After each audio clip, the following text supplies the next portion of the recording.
వచనం చెప్పబోయే ముందు దేవాది దేవుని నామానికి మరి ఒకసారి మహిమ కలుగును గాక. ఆమె సమయం ఇచ్చిన దైవజనులకు వందనాలండి. కూడి వచ్చిన సంఘాన్ని అందరికీ వందనాలు.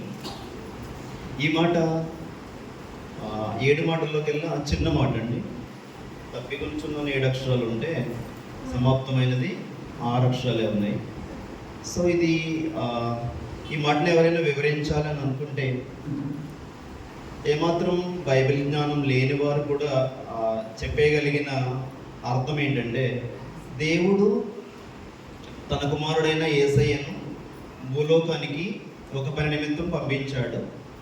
ఆ పనిని యేసయ్య సమాప్తము చేశాడు, అంటే సంపూర్తి చేశాడు, లేక పరిపూర్ణం చేశాడు అని అర్థం చెప్పేయగలరు ఎవరైనా కూడా. కానీ ఆ అర్థంలో దాగి ఉన్న పరమార్థం ఏంటన్నది మనం చూద్దాం. ఇప్పటి వరకు మాట్లాడిన 5 మాటల్లో చూసినప్పుడు మనం మొదటి మాటను బట్టి మనం నేర్చుకున్నాము, మనల్ని హింసించే వారి కొరకు, మనం బాధ పెట్టే వారి కొరకు మనం ప్రార్థన చేయవలసిన వారమై ఉన్నాం. రెండవ మాటగా మనం చూసినప్పుడు మనలోని ఆ పాప స్వభావాన్ని మనం గ్రహించినప్పుడు మాత్రమే మనం క్షమించబడతాం, దేవుని సన్నిధికి వెళ్ళగలం. మూడవదిగా చూసినప్పుడు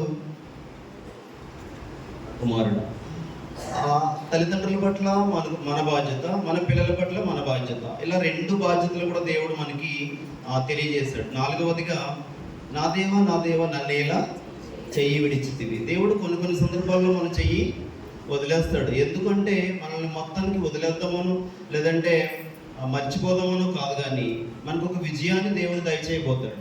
ఆ విజయం కోసం ఒకసారి చెయ్యి వదిలిపెడతాడు. యేసయ్యను కూడా అప్పటి వరకు ఆయనకి మహిమలు యేసయ్య ద్వారా చేయించాడు. నీలం ద్రాక్షరసంగా మార్చిన, చనిపోయిన లాజరును బ్రతికించిన, అప్పుడు దేవుని మహిమ ఆయనలో ఉంది.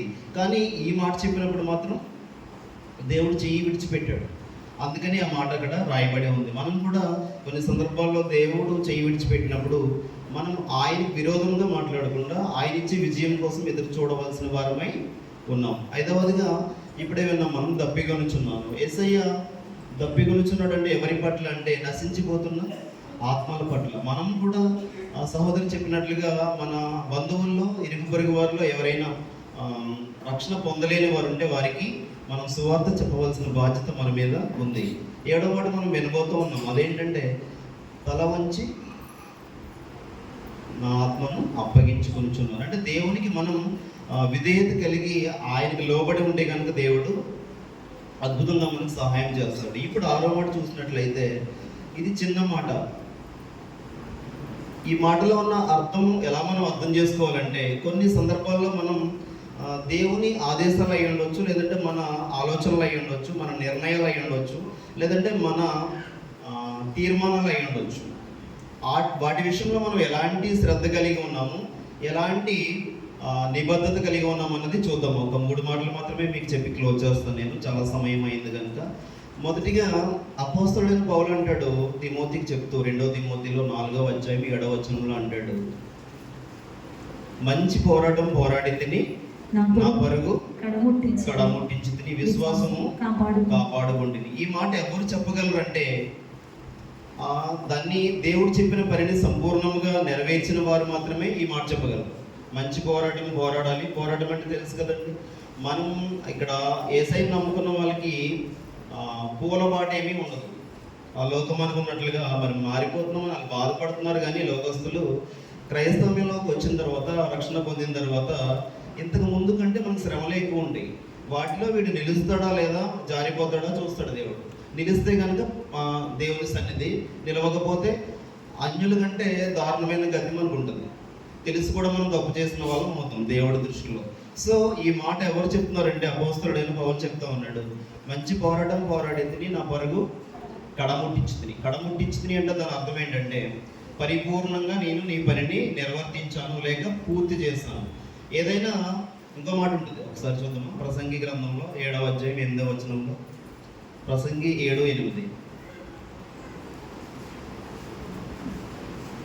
కార్యారంభము కంటే కార్యాంతము మేలు. ఈ ఒక్క మాట ఈ సమాప్తమైనది అన్న మాటకి సరిపోతుంది. ఎలా అంటే మనం ఏదైనా పనిని మొదలుపెట్టినప్పుడు కలిగే ఆనందం కంటే ఆ పనిని కంప్లీట్ చేసి దేవా నేను కంప్లీట్ చేస్తాను, పూర్తి చేస్తాను అనేటువంటి రోజు ఒకటి ఉంటుంది. ఆ రోజు చాలా ఆనందంగా ఉంటుంది.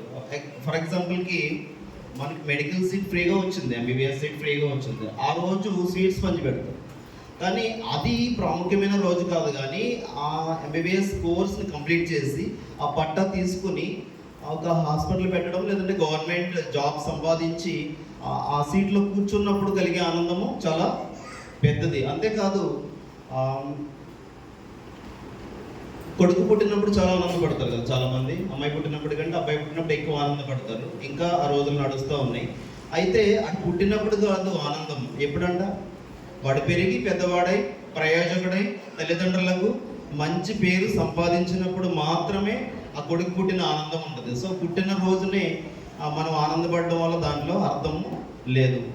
సరే, మనం ఇప్పుడు నేను చెప్పాలనుకున్న గుడి మాటలు ఏంటంటే, మనం కొన్ని సందర్భాల్లో కొన్ని ఆలోచనలు కలిగి ఉంటాం, కొన్ని నిర్ణయాలు తీసుకుంటాం. ఎలాంటప్పుడు అంటే డిసెంబర్ 31 వచ్చిందనుకోండి, ఏం చేస్తాం?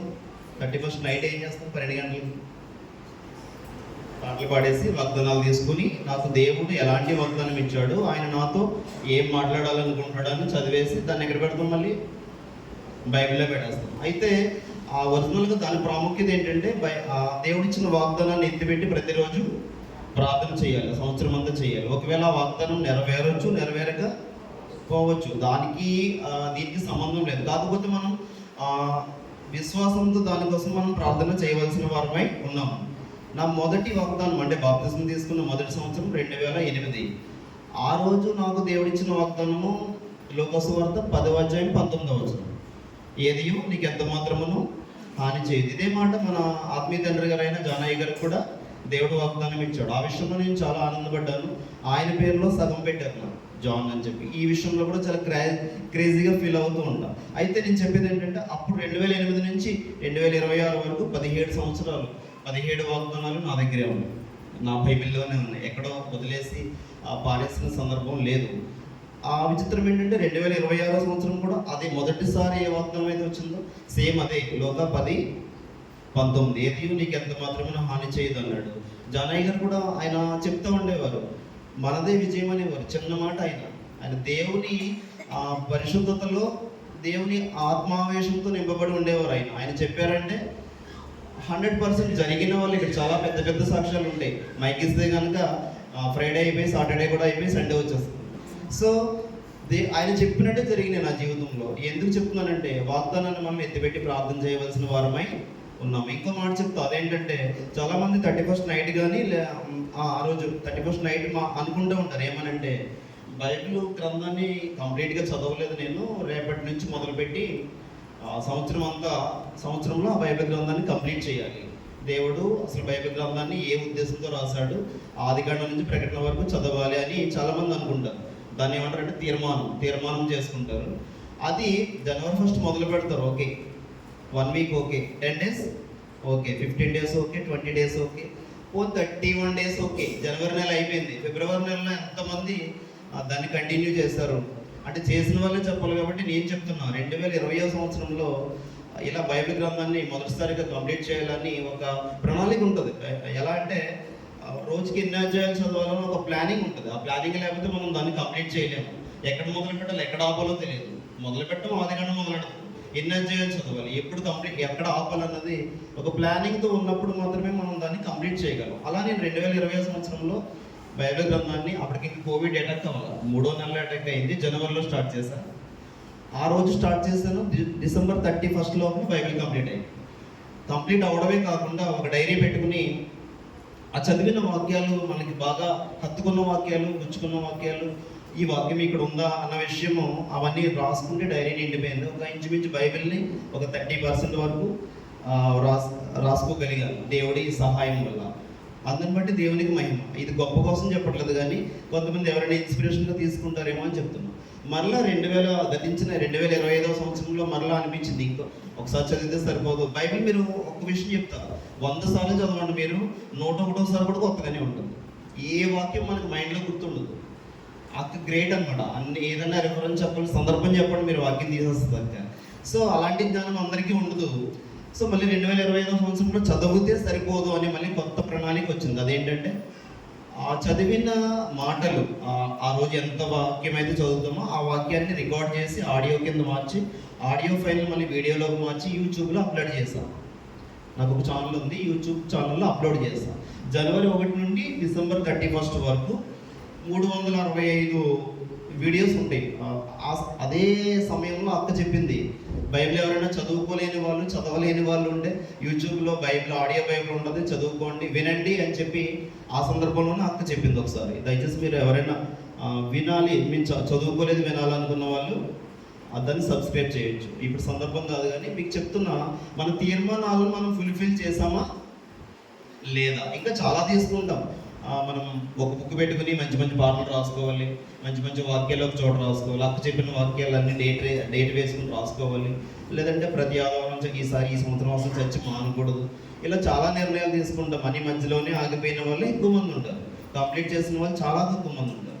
నేనేం చెప్పబోతున్నానంటే, దేవుని ఆదేశాలు అవ్వచ్చు, మన ఆలోచనలు అవ్వచ్చు, మన తీర్మానాలు అవ్వచ్చు, లేదంటే మన ఉద్దేశాలు అవ్వచ్చు, దాన్ని కంప్లీట్ చేయగలిగినప్పుడు మాత్రమే మనం ఈ మాట చెప్పగలం, సమాప్తమైనదని దేవుని ఎదుట మనం నిలబడగలము, మాట్లాడగలము, ఆయన మాటలు వినగలము. రెండవదిగా చూస్తే ఇది ప్రమాణం ఎప్పుడు చేస్తామంటే రక్షణ పొందిన రోజు. ఎప్పుడండి? రక్షణ పొందిన రోజున దైవజనులు ప్రమాణం చేస్తారు. ఏమని? ఒకసారి మన రక్షణ ద్వార పుస్తకంలోనే బాప్తిస్మ కార్యక్రమం సరే ఎందుకు దేవుడు గుర్తు చేయాలనుకుంటున్నాడు. బోధకుడు ఉంది కదండి చివరిలో, సాతాను వాని క్రియలన్నిటినీ, లోకము యొక్క వ్యర్థాతిశయమును, ఘనమును, లోక సంబంధమైన దురాశలన్నిటినీ, శరీర సంబంధమైన పాపేచ్ఛలను వెంబడింపక, వాటి వల్ల ప్రేరేపింపబడక వాటన్నిటినీ విడిచిపెట్టుచున్నావా అని దైవజనుడు అడుగుతాడు. మనం ఇప్పుడు మరి సరిగ్గా వింటామో లేదో తెలియదు, కానీ ఏమంటాం మనం? అవి విడిచిపెట్టుచున్నాం, అదే కదా. మనకి ఆ చెప్పి కరెక్ట్గా అర్థం అవుతుంది. ఒకసారి మళ్ళీ అడగండి అని ఎవరైనా అడిగారా? అడగరు. విడిచిపెట్టుచున్నానండి అంటే నేను గొప్పవానని చెప్పట్లేదు, కానీ ఒకసారి దేవుడు ఎందుకు ఈ విషయాన్ని గుర్తు చేయాలని ప్రేరేపిస్తూ ఉన్నాడు. ఇంకో మాట చూడండి, బోధకుడు ఉంది కదా కింద, నీ జీవిత కాలంలో అంటే నా దగ్గర పాస్బుక్ ఉంది, ఫస్ట్ ఎడిషన్ అనుకుంటా. నీ జీవిత కాలంలో కష్టమైన, బాధలైన, ఇబ్బందులైన, కరువులైన, కలతలైన, కన్నీరైన ప్రభువుని విడిచిపెట్టగా ఆయనకు మహిమకరముగా ఉందివా అని అడుగుతారండి బోధకుడు. మనం ఏం చెప్తాం? ఉంటానండి, షూర్ అని చెప్తాం. సో ఈ మాటలు మళ్ళీ మర్చిపోతాం మనం. బాప్తిస్మం పొందిన మొదటి సంవత్సరం అయితే సూపర్ ఉంటుంది. 2008లో నేను రక్షణ పొందాను. 2008లో ఇంటికి వెళ్ళి గృహ గుడికలు పెట్టేస్తాను ప్రతి మంగళవారం. 2009లో ఎగిరిపోయింది భక్తి. సో అందరూ అలాగే ఉంటారు మ్యాక్సిమం. సో మొదటి ప్రేమ, మొదటి తీర్మానాలు, ఆ ప్రమాణాలు మనం మర్చిపోకుండా ఉండాలని దేవుడు మనకి గుర్తు చేస్తూ ఉన్నాడు. మరొక మాట చూద్దాం. ఇంకో ప్రమాణం ఉంటుంది, అది ఎప్పుడంటే మ్యారేజ్ టైంలో, అది కూడా చూద్దాం. పురుషులారా వివాహ కార్యక్రమంలో మన దైవజనులు కోటి జానయ్య గారు రాసిన పుస్తకం ఇది, ప్రిపేర్ చేసిన పుస్తకం. పురుషులారా మీ భార్యను ప్రేమించుడి, క్రీస్తు సంఘమును ప్రేమించి దాని కొరకు తను తాను అప్పగించుకొనెను. స్త్రీలారా ప్రభువునకు వలె మీ సొంత పురుషులకు లోబడి ఉండుడి, మరియు పాపమును బట్టి ఈ గృహస్థ మార్గమునందు అనేకములైన కష్టములను, శ్రమలను రావాల్సి ఉన్నను. కరుణాళుడైన మన పరలోకపు తండ్రి ఇంత పరిశుద్ధమైనటియు తనకు హితమైనటియు ఈ స్థితి యందు తన బిడ్డలను విడనాడక అత్యధిక ఆశీర్వాదములతో ఎల్లప్పుడూ వారికి తోడై ఉండును. ఆమెను అలా అని దైవజనులు ప్రార్థన చేస్తారు మ్యారేజ్ చేసినప్పుడు. అయితే మనల్ని అడిగేది ఏంటంటే, ఆయన ఈమెను ప్రేమించి, ఆదరించి, ఘనపరిచి, సుఖ దుఃఖముల యందు సంరక్షించి మీరిద్దరూ బ్రతికి ఉన్నంత కాలము ఈమెతోనే కాపురము చేయదువా అని అడుగుతారంటండి. అప్పుడు ఏం చెప్తాడండి పెళ్లి కొడుకు? చేస్తానండి. కొద్ది గట్టిగా చెప్పమంటారు, మళ్ళీ ఏదో అందరికీ వినపడలేదు అన్నట్టు, చేస్తానండి అని చెప్తారు. సో ఎంతమంది అంటే ఇప్పుడున్న జనరేషన్ ఎలా ఉందంటే, పెళ్ళిళ్ళ కంటే డైవర్స్ ఎక్కువైపోయింది కదా. డైవర్స్ ఈజీగా తీసుకుంటున్నారు, మళ్ళీ రెండో పెళ్ళి కూడా ఈజీగానే అయిపోతుంది, చాలా ఈజీగా అయిపోతుంది. మళ్ళీ రెండో డైవర్స్ కూడా అయిపోతుంది, మళ్ళీ మూడో పెళ్ళి ఈజీగా అయిపోతుంది.